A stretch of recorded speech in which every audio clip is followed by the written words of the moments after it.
I'm a healthcare worker at a long-term care facility, and I've been doing night shifts for over 2 years now. I've seen some weird stuff, but nothing compares to what happened a few nights ago. I don't know what it was, but I'm still not sure how to explain it. It was around 2:59 a.m. when I heard the call bell from room 12B. Now, it's not unusual for patients to ring their call bells, but this one was different. The elderly lady in that room, Mrs. Hall, had been bedridden for weeks and hadn't said much. So when I entered her room, I was expecting her to ask for more blankets or help with something. But instead, she was staring at the bathroom door. "Can you get rid of him?" she said in a weak voice. I asked her what she meant, and she pointed shakily toward the bathroom. "There's a man in there. He's tall with no face. Can you get him out?" Now, I thought she was just confused, maybe seeing things due to the medication she was on, or perhaps sleep-deprived. But the look on her face wasn't one of confusion. It was pure terror. I told her not to worry, that it was probably just her imagination, and I assured her that I'd check the bathroom.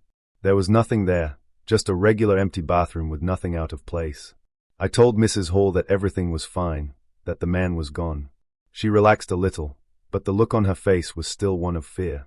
I went back to my desk, shaking it off. Then, 10 minutes later, it happened again. This time, it was on the other end of the hall. Room 16's call bell rang. I walked down to check on Mr. Peters, another long-term patient who'd been there for ages. When I opened the door, he was sitting up in his bed, staring wide-eyed at the corner. His eyes locked onto mine, and he whispered, "There's a man with no face standing in the corner. He's been there since dinner." I don't know what to do. I froze for a moment. I wasn't sure if I was hearing him right. A faceless man. I didn't know what was going on, but I stayed calm, telling him I'd check the room. Again, nothing was there, but Mr. Peters wouldn't stop staring at the corner, and his face had gone as pale as a ghost. At this point, I couldn't shake the feeling that something was seriously off. Maybe it was just a coincidence, or maybe they were both seeing things, but I couldn't ignore the eerie similarities between their stories. I called in one of the other nurses to stay with me for the rest of the shift. I couldn't be alone after hearing that.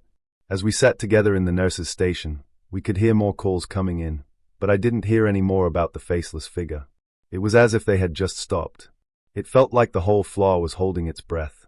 But the worst part came the next morning as I was leaving. I overheard one of the doctors talking about a strange phenomenon that had been happening with some of the patients recently.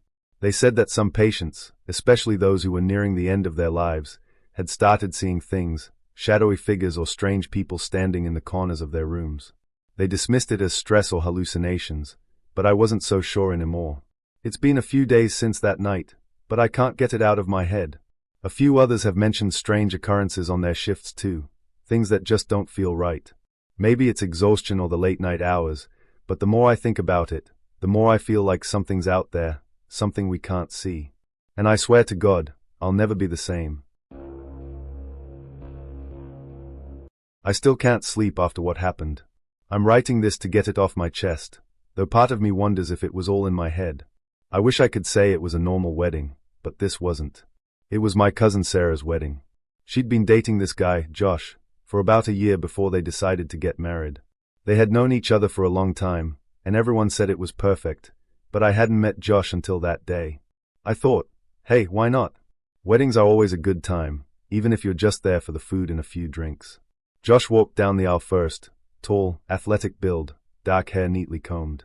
He looked normal for the most part, but when he stood at the altar waiting for Sarah, I noticed something strange. His eyes, he wasn't blinking. It was like he was trying to keep them open as wide as possible, staring intensely at the front of the church.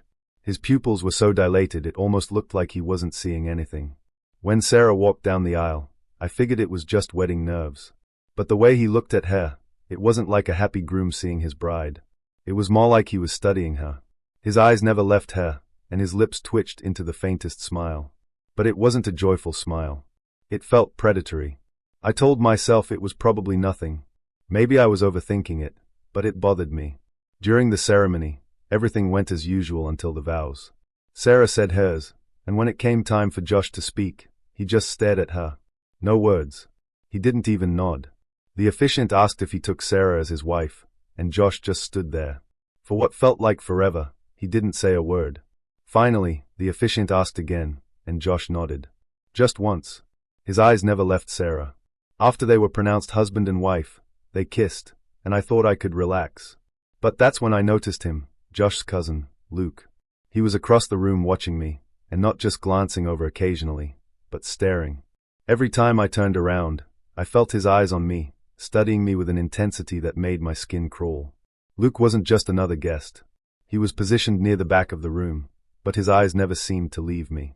I thought it was just in my head, but the more I tried to ignore it, the worse it got. Luke's gaze felt heavy, almost like he was trying to read my every thought. After dinner, I got up for a moment to get some fresh air. As soon as I stepped outside, I saw Luke standing by the door, just waiting. His eyes locked onto mine immediately, and he stepped toward me. "You look like someone I used to know," he said, his voice low. I didn't know what he meant. "Who?" I asked, confused. He just smiled, his expression tight, almost strained. "It doesn't matter." I stood there for a moment, trying to shake the uneasy feeling that had settled in my stomach. But as soon as I returned to the reception, I saw Luke again, this time watching me from across the room, his eyes fixed on me like a hawk. I tried to focus on the music and the conversation, but every time I looked up, his stare was still there, unwavering, intense. It wasn't until later in the evening that things really started to spiral. I excused myself to the bathroom, desperate for a break from the strange tension in the air. As I washed my hands, I caught something in the reflection of the mirror. My heart sank. There, standing just behind me in the doorway, was Luke. He was smiling. That same tight, unsettling smile, his pale eyes locked onto mine. And for the first time, I noticed something in the reflection that sent a cold shiver down my spine. Luke's eyes weren't just staring at me. They were too focused, like they were drilling into me, seeing something I wasn't supposed to be aware of. "Luke, what are you doing here?" I asked, my voice trembling. He didn't respond immediately. He just stood there, watching. His face was still, and that smile never faded. "You shouldn't be here," he finally said, his voice almost a whisper. I tried to move past him, but as I turned to leave, he stepped closer. His breath was cold against my neck, and I felt a wave of nausea wash over me. When I looked up at the mirror again, something had changed. Luke's face didn't look like it belonged on his body. His features were distorted, as if his skin was pulling in unnatural directions, shifting slightly. I spun around, trying to back away, but Luke was already gone. The bathroom door clicked shut behind him as I stood frozen in place. My heart raced as I rushed out of the bathroom, desperate to find Sarah. I told her we needed to leave, but she brushed me off like I was overreacting. "Matt, stop it," she said, laughing. "Luke's just a little socially awkward. He doesn't mean anything by it." But I didn't feel safe anymore. I kept looking for Luke in the crowd, but it was like he'd disappeared. I was on edge the whole night, but I couldn't find him again. The next morning, I woke up feeling strange. I couldn't shake the sensation that something had shifted. I went to the bathroom to splash some water on my face, and when I looked in the mirror, my stomach dropped. Something wasn't right. My face was different. It was subtle, but it was there. My eyes seemed wider, and my cheekbones looked more pronounced, like the skin on my face had stretched tighter than it should have. I touched my face, and it felt wrong, like the skin wasn't mine. The worst part?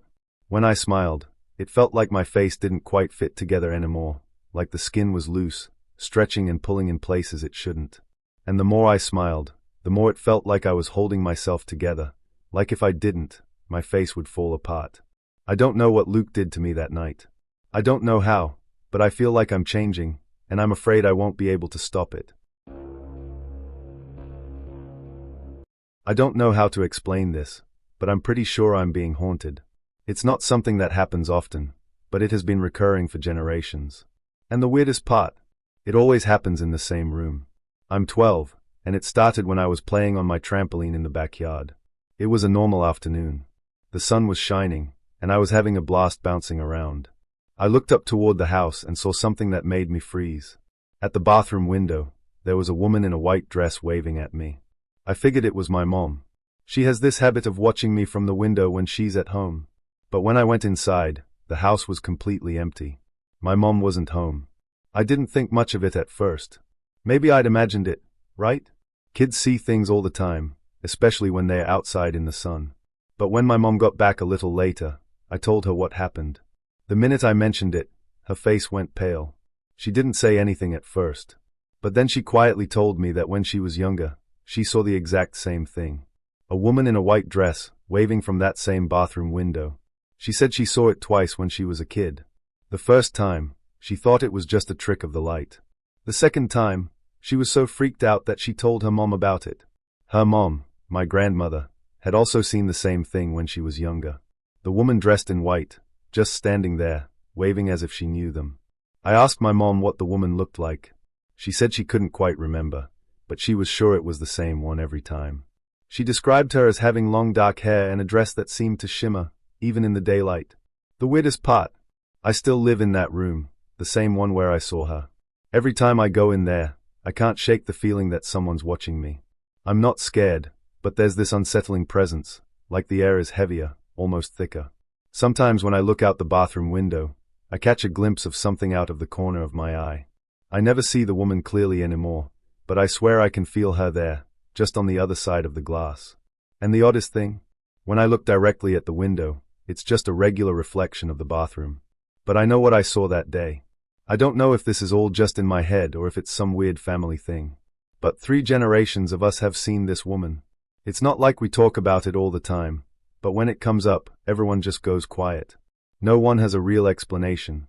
My mom said she used to think it was an optical illusion, but now I'm not so sure. Maybe it's just some weird family coincidence. Maybe it's all just a trick of the light, but I can't help but wonder if there's more to this. The fact that my grandmother, mom, and Naomi have all seen the same thing, the same window, the same woman in white, makes me think there's something more to it. I don't know how long I'll be living in that room, but every day I can't shake the feeling that I'm being watched from that bathroom window.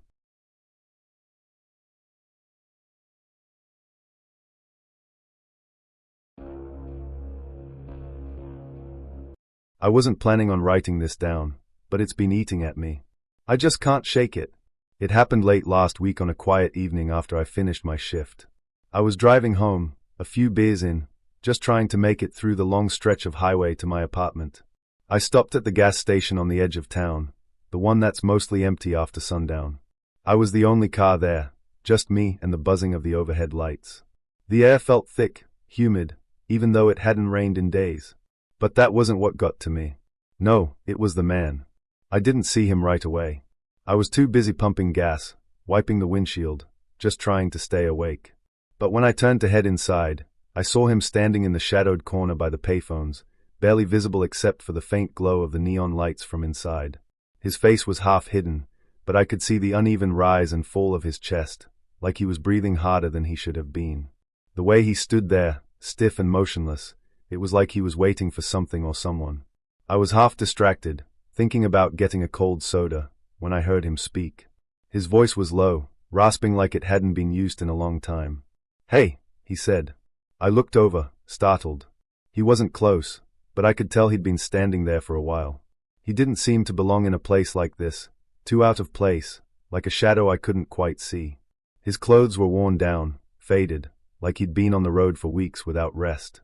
"Yeah," I said, but my voice felt small all of a sudden. He took a step forward, his eyes heavy and searching. "What's your name?" It wasn't like he was asking casually. It was more like he needed to know. Like I was someone he recognized but couldn't quite place. I wanted to laugh it off, tell him I was just a random guy stopping for gas. But I felt this weird pressure in the air, like the night was holding its breath, waiting for me to answer. "My name," I said, stalling. I wasn't sure why, but the question felt important. Like if I didn't say it right, something would happen. Something I wouldn't be able to stop. "Yeah," he said, taking another step closer, his eyes fixed on me. His voice was soft but demanding. "Say it." I should have been freaked out, should have walked away, but I was just tired. So I answered. My name came out before I could stop it. He smiled then, but it wasn't a smile that made me feel better. It was the kind of smile you see on someone who knows something you don't, the kind that makes your skin crawl. He nodded like I'd said the right thing. And then, as quickly as he'd spoken, he turned around and walked into the darkness near the dumpsters. I watched him go, wondering if I should have said something else, but I told myself it was just some weirdo. The whole trip home, I couldn't shake the feeling that something had shifted. Something had changed, but I couldn't figure out what it was. My name didn't feel like mine anymore. But it wasn't until I got to bed that I really started to feel it. That night, I dreamt I was standing in the same gas station parking lot. The car was still packed, the lights still buzzing. But this time, the air was colder, and there was no sound, just this thick silence. I looked around, but I didn't see anyone. Then I heard it. That voice, low and raspy, just like the man's. "Say your name," he said. I froze. It was the same question. I tried to speak, but nothing came out. It was like my mouth was full of sand, like I couldn't form the words. I felt my throat tightening, but still, I heard him. "Say it," he repeated, the words cutting through me like cold water. I finally whispered it, my name. But as soon as I said it, it felt wrong, like the syllables didn't fit together, like they didn't belong to me. And that's when I saw him again, standing in the shadows, smiling, his eyes gleaming in the darkness. And then I woke up. My heart was pounding, the sweat on my skin cold as ice. I was still in my bed, but the feeling didn't leave me. That man's voice was still in my head, echoing, "Say your name." The next day, nothing happened. I went to work, had lunch, went through the motions like normal. But when I looked in the mirror that night, I felt it again. A tightness, like my reflection didn't match my body, like it was just a little off. I tried to write my name down just to make sure it was still mine, but the pen slipped and the ink blurred. It didn't look like my handwriting. For a second, it didn't look like my name at all. And the worst part, every time I close my eyes, I hear it. That voice, soft and patient. "Say it again."